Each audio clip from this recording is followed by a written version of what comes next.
Hello and welcome to another podcast of Father and Joe. I'm Joe Rocky, here with Father Boniface Hicks. And Father, what I want to discuss today is something that I have experienced in other parts of my life, and I really haven't really translated to the spirituality side of my life when I look at my religion and my faith.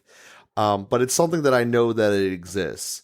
So to put the conversation in the right context, when I came out of college, I didn't have sales training from any really good manager. And I worked in different sales jobs at different companies since I was basically 18 until, 23, 26-ish, somewhere in there.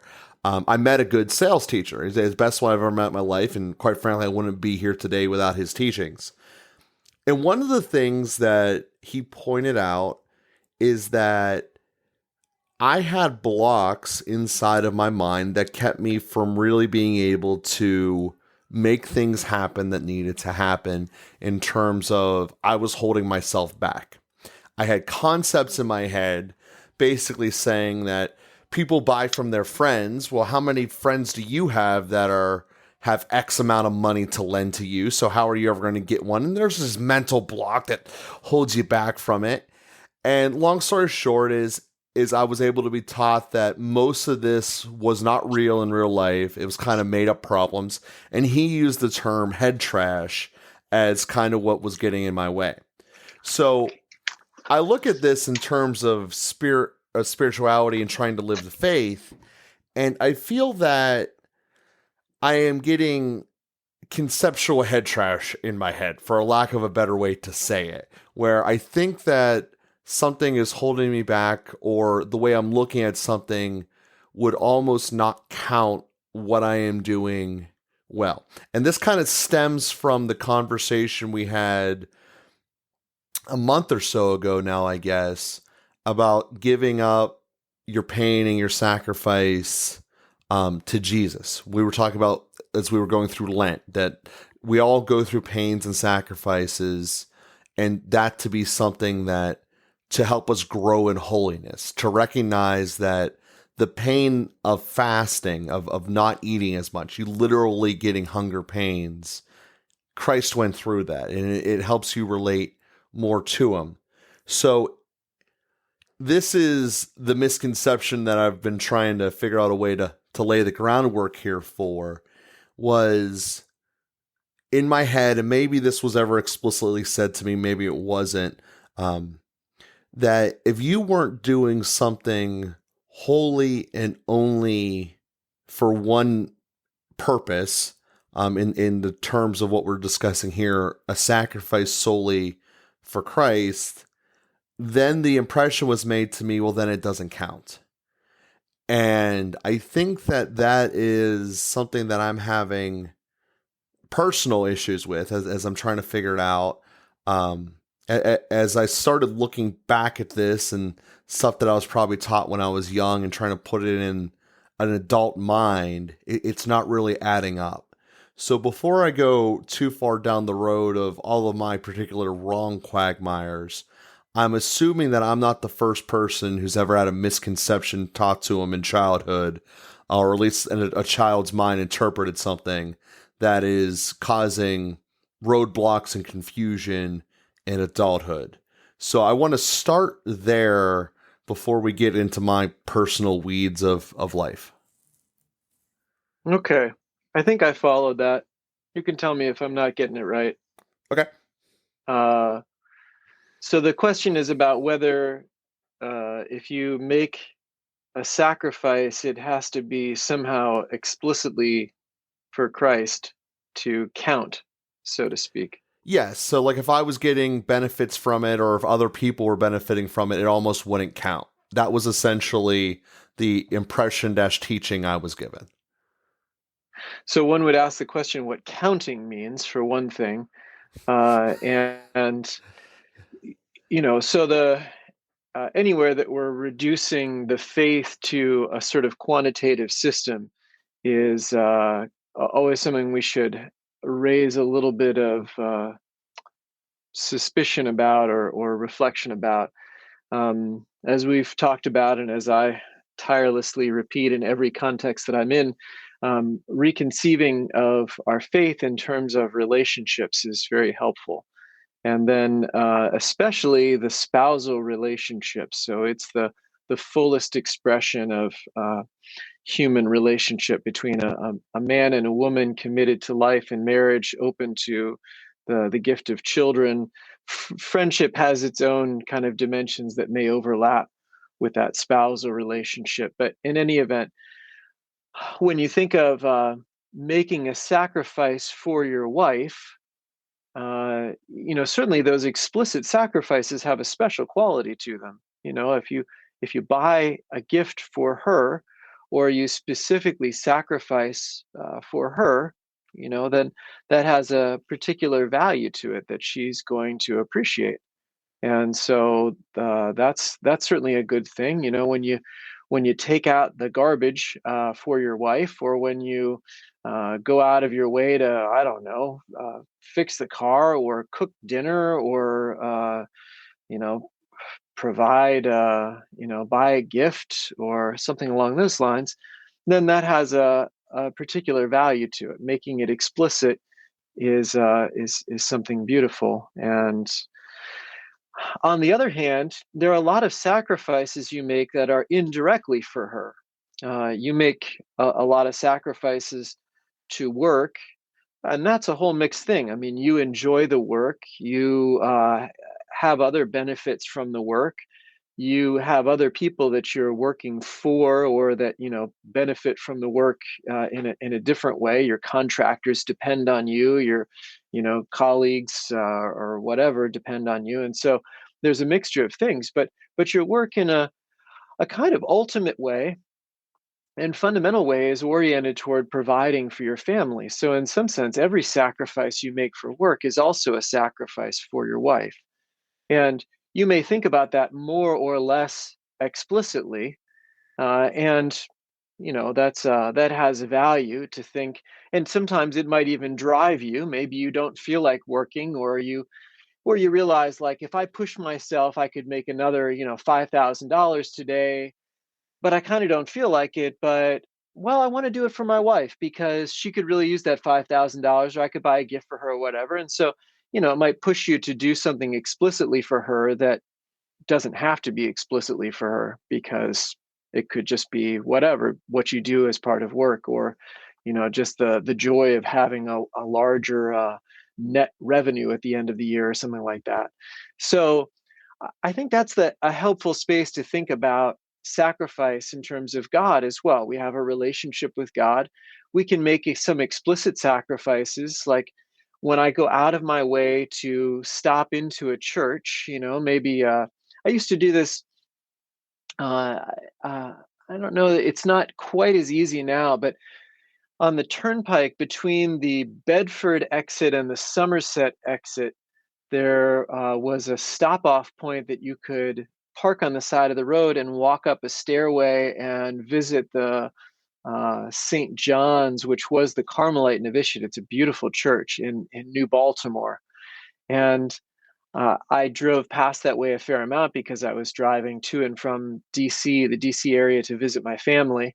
And coming up the turnpike, I would, in one direction, you can park and then walk. There's a footbridge that goes across. Actually, it's a normal bridge, but it can be a footbridge, or you can park on the side that the church is on, and you can walk up a stairwell. And that was part of the deal when they leased, or whatever, gave the land for the building of the turnpike. They said, well, we'd like to just have a sign here that advertises mass times, and we'd like to have a little stairwell so that people could access the church, which you have to go up, about 40 stairs probably. It's quite a steep hillside. But all of that is to say, when I drove past there, I pull over and go make a little visit in the church. And that was a sacrifice. And it was very specifically for God. I wasn't getting anything else out of it. Nobody else, was going to give me any credit for it. It didn't really matter to anybody. I wasn't making any money. There wasn't any side benefit. It was just very explicitly for God. Now, as a little side story, I ran into a guy one evening when I was up there about 7 or 8 o'clock at night, and he was kind of hanging out in front, and he said, "Are you the pastor here?" And I said, "No." I said, "I'm just visiting." And he said, "Oh." I said, "Where are you from?" And we talked a little bit. Well, he'd been away from the church for like 30 years, and he was coming looking for the priest to go to confession. And I just walked into that and heard this guy's confession, and then I disappeared. Now we never seen each other again. Anyway, these are the things that God does. He probably isn't sure if I was like a saint or an angel or something like that. But um, when we make things, no, I didn't go up there looking for a person, but that's, when we make a sacrifice explicitly for God like that, or when you give money, and again, you can give money for different reasons. When you're going to church and you put money in the basket, you make out your check, you use your envelopes, whatever it is, you can kind of have mixed feelings. Sometimes it's just like your duty. Sometimes you really say like, no, I want to make this offering for God. Well, there's something beautiful about being explicit. You can uh, add a little affection to that, add a little love to that, not just make it a duty. Just like with your wife, I guess get up and go to work because it's my duty. I get up and go to work because I love my wife and my children and I want to provide for my family. It makes a difference. So the external behavior isn't different. The external behavior is the same. You get up and you go to work, but the internal attitude makes a difference. So there are those kinds of things. Now there are a lot of things that we do that we can make that internal attitude shift. But in general, we're living our Christian life faithfully. When we live a moral life, we're making a lot of sacrifices, and there are a lot of ways that we're not self-indulgent, and that we're maybe a little bit more careful, that we're more moral, we're more generous, we're more charitable, we're more kind, and some of these things we just do because that's the character that we've developed as Christians over time. And that has to do with virtue and, the habitual disposition to do the good that we've talked about in other episodes. Um, Sometimes we really push ourselves and say, I like to encourage people when they're going to fast, for example, and maybe they're going to go all day without eating any food. And it's going to be hard. The middle of the afternoon, it's going to be hard. In the evening, it's going to be hard. And how do you persevere in that? Well, hopefully out of love. And you say, God is worth it. I want to make this sacrifice for him. I want to do this thing for him. Now, as you develop the virtue of fasting, it does get a little easier, and you may make less explicit reference to God as you're doing it. It doesn't make it less valuable. There might be an opportunity there to direct your attention to Him more, but we do develop a habitual disposition towards the good. We develop virtue as we live the Christian life, and that's going to also motivate and govern certain sacrifices that we make. Now, there might be something like this is where Christianity, has a beautiful dimension to it. Christians get cancer just as much as everybody else does.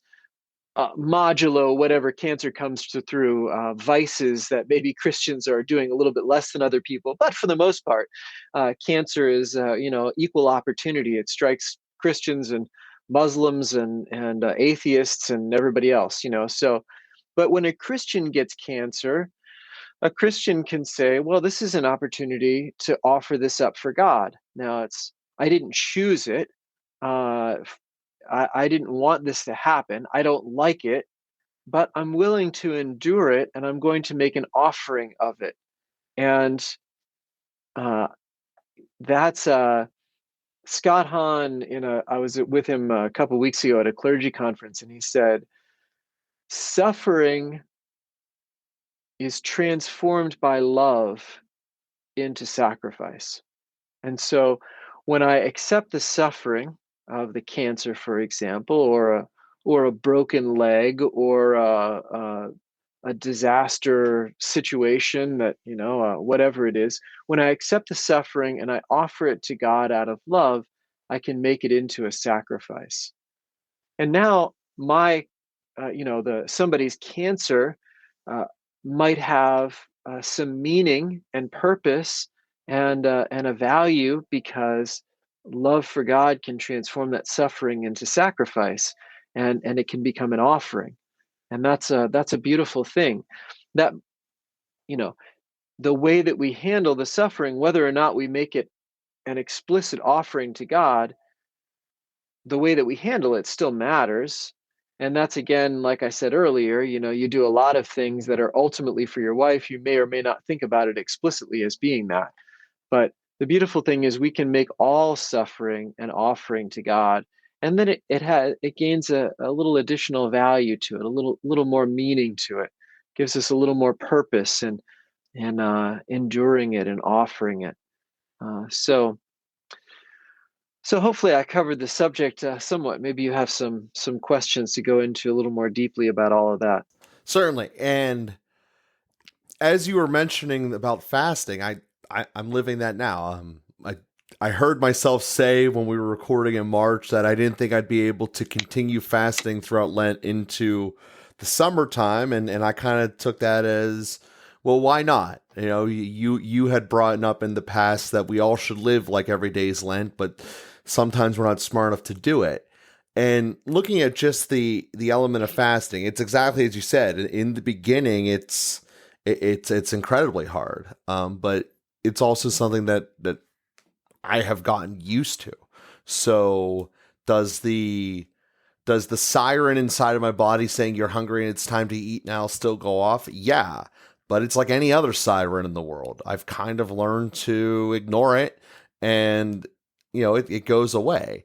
Now, are there other benefits of this? Yes, I'm physically getting smaller. I'm losing weight that I probably never should have put on in the first place. So I'm, obviously getting a benefit out of that. And I like whenever I go on the scale and see that there's progress to it. And that's the kind of thing that I appreciate you addressing here, because, I look at, for instance, what I'm doing for Joey here. And to me, my thought process is the absolute best thing I can do for him is be good to my marriage. Because while I can help him crawl and learn how to walk and all that fun stuff and say a couple of words, if the marriage falls apart, then he's more damaged than any individual thing I could do at this point. And that's how I look at it. So at the end of the day, I don't know if sacrifice is the right word there, but I believe that doing actions that make the marriage better help him, even if he's unaware that they ever exist. And I guess where my confusion is the starting point of what you said in the beginning here is trying to put a mathematical equation into a relationship just never works. It's not feasible if you look at it like that. There's no, if I just give enough money to this, the problem goes away. Well, that's not how relationships work. At the end of the day, I own a life insurance policy. It says that I am worth X amount if I would die, but I am sure that Teresa would way rather have me around than that check. And I think that that's what I'm trying to say here is, yes, is it important that I do stuff with her and I do stuff with Joey, but ultimately Joey benefits by Teresa and I being strong. And the other part of it is I benefit from it all the way too. And I guess that's the misconception that I'm trying to deal with the most. That if I'm getting something out of this, it almost feels as if I'm taking away from someone else. And that's the child imprint that I was having put upon me. And looking at this kind of through adult eyes, it seems that, well, no, if you're building something better, many more people benefit from it, and it would stand to reason you yourself would also benefit from it as well. Whatever the act of virtue is, I get, as you said, there's benefits of me going to work. I get skills. I can now build stuff that I wasn't able to do 10 years ago. Like I can basically build a whole house. Need help because it's a lot of labor, but I know how to do it. Did I know how to do that 10 years ago? No, but there's benefits of all this stuff. So, like I said, the conflict I was having was if I was getting something out of it, then therefore I had to be taking something away from God. But as I'm looking at this as an adult eyes, I think what I'm trying to see is that, me making things better for everyone has a ripple effect, in ways that I will never see. Even if, and I'm not personally think I'm bad at making things explicit. I think I just tend to do things, which sometimes is better than other times, but I just do things instead of fully making everything explicit about this is why I'm doing it, which can lead to communication problems. But I think that's my personality more so than anything. But I wanted to really kind of touch upon that because I know that this feeling I have, and again, maybe it's just I had a bad teacher and our whole class just had this same type of feeling. But looking at it through adult eyes, it just doesn't seem to line up.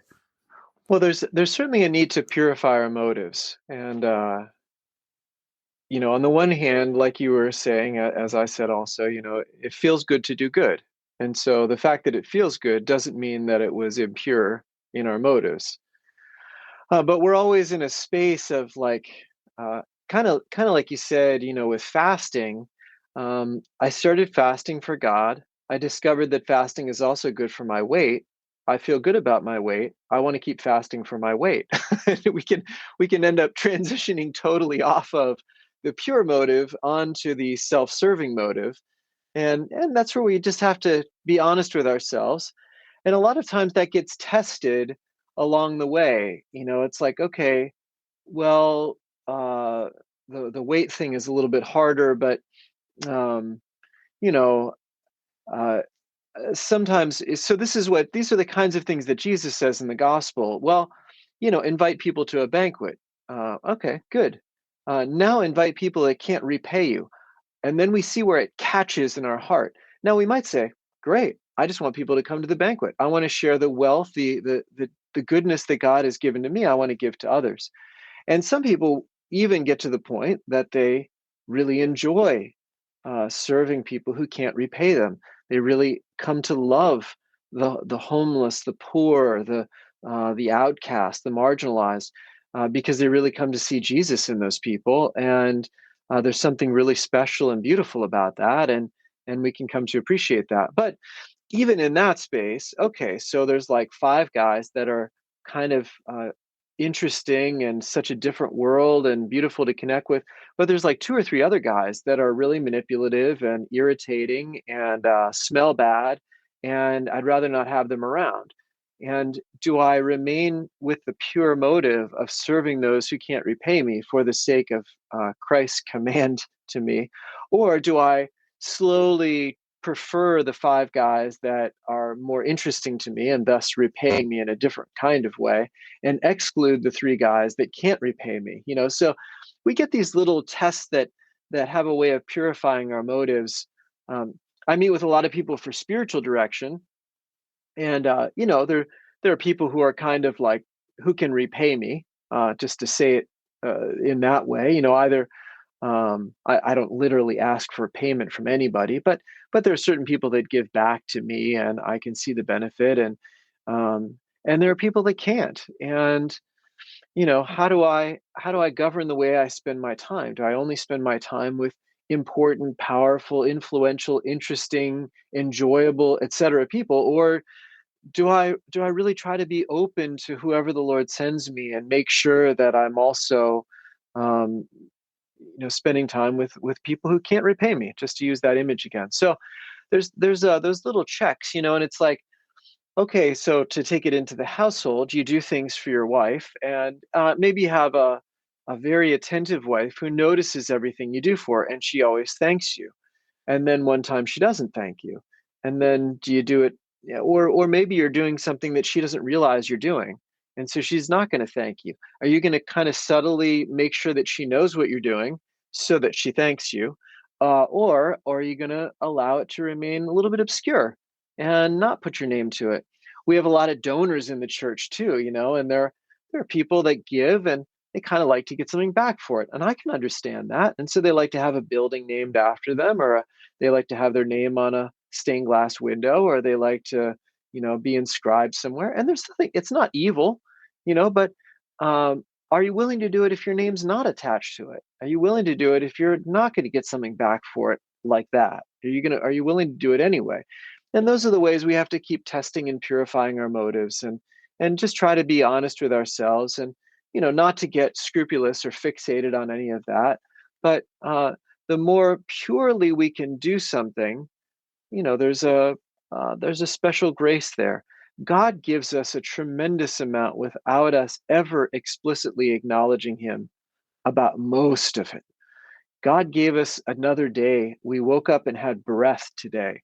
There's sunshine, and the world is functioning basically the same way it did yesterday. And we probably haven't thought, even for a few moments, about this gift because we don't deserve it. We haven't earned it. It really is a free gift. God does a tremendous amount for us, more than we even conceive, without requiring us to acknowledge him for every little bit of it. Now we acknowledge him in a big way by worshiping him, and that's why it's so important to do at least once a week in the mass, on the Lord's Day, on Sunday, to worship him, and then to give him time.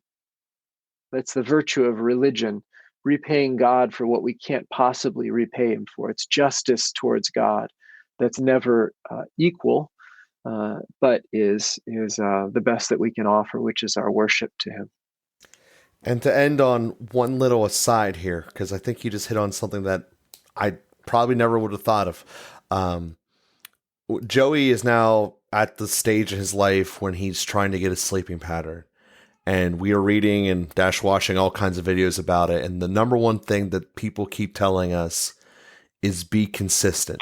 Be consistent. It'll be hard sometimes to hold the schedule. I mean, there's going to be times that you're not going to leave wherever you're at, but to consistently be consistent.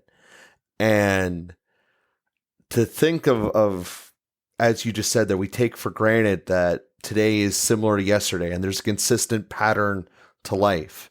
I know that until we get to the middle of June, each day is going to get a bit longer. And then each day is going to get a little bit shorter until we get to the end of December.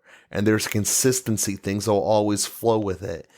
And that is such a gift for all of us to function. So I wanted to just thank you for pointing that out, because it is something that I definitely take for granted how important consistency is, because any wildest imagination could exist, but God is opting not to do it that way, to give us the gift of consistency. And that is something that I think is something that's incredibly important to think about, and how many other blind spots there must be that we just don't recognize, that gifts that we are given each day. So again, I want to thank you for your time here, Father, and on your note of giving things back. That's why this podcast has always been free, and you can go back to any episode you want. We thank those that do. We find that many of our new subscribers end up back channeling a lot through our episodes. So we invite you to continue to do that, and we will be with you again next week.